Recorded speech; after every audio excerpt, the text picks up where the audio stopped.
Chapter 4. Nebuchadnezzar the king, To all peoples, nations, and languages that dwell in all the earth, peace be multiplied to you.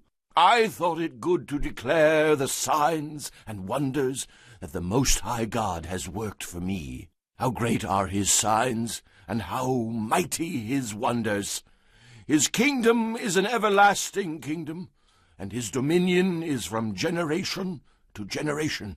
I, Nebuchadnezzar, was at rest in my house, and flourishing in my palace. I saw a dream which made me afraid, and the thoughts on my bed and the visions of my head troubled me.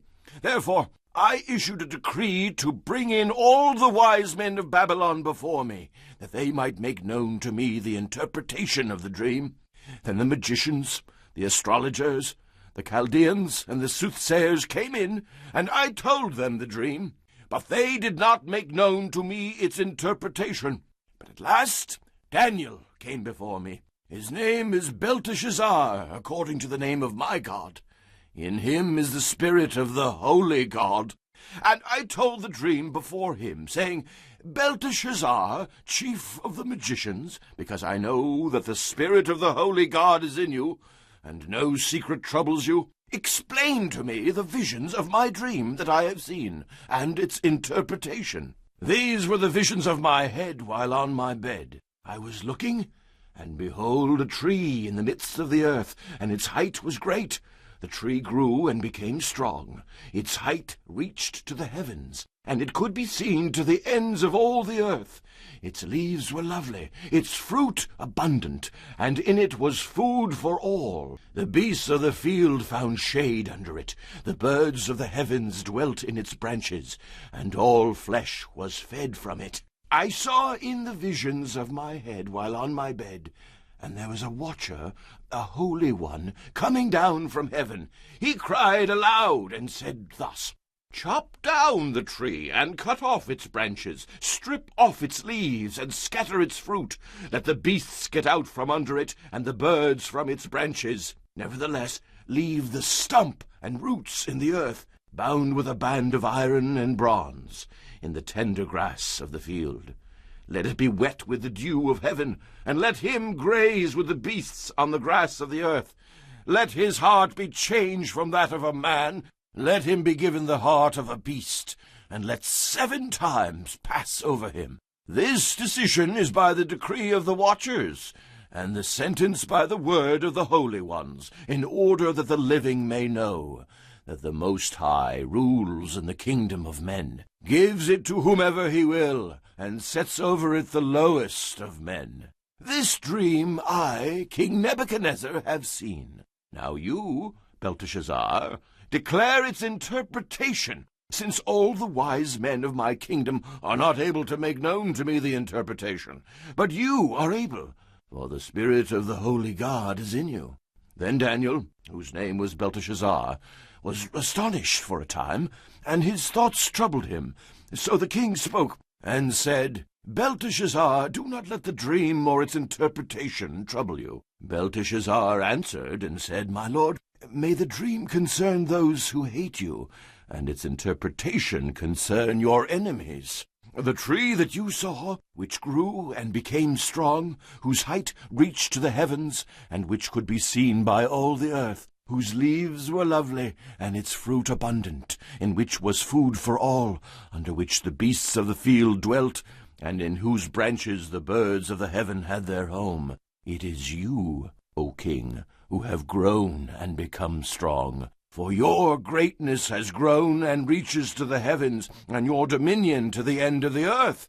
And inasmuch as the king saw a watcher, a holy one, coming down from heaven and saying, Chop down the tree and destroy it, but leave its stump and roots in the earth, bound with a band of iron and bronze in the tender grass of the field, let it be wet with the dew of heaven, and let him graze with the beasts of the field till 7 times pass over him. This is the interpretation, O king, and this is the decree of the Most High, which has come upon my lord the king.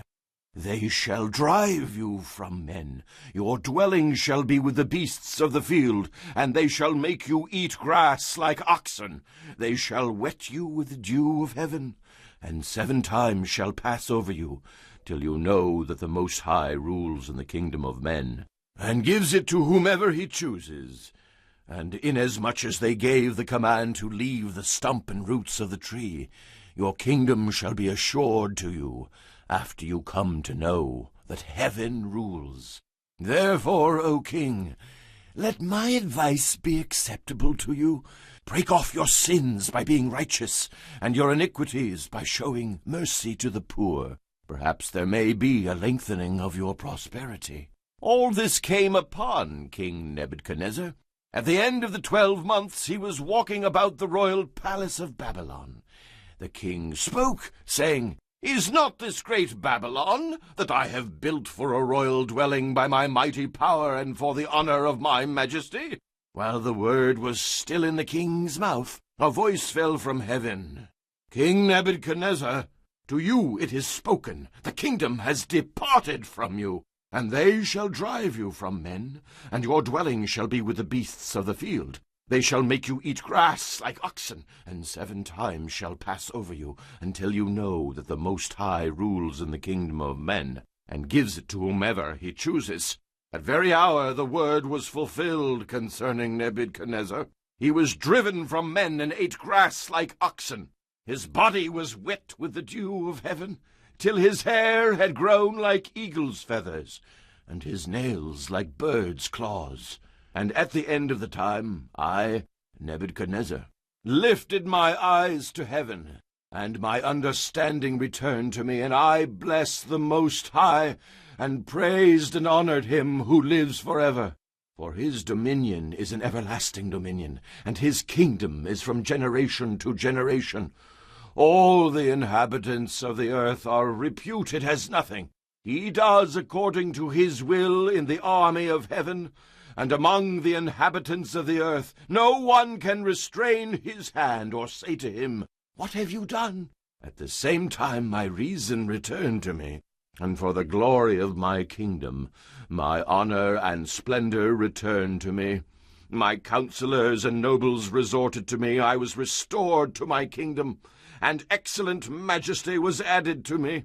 Now I, Nebuchadnezzar, praise and extol and honor the King of heaven, all of whose works are truth, and his ways justice, and those who walk in pride he is able to put down.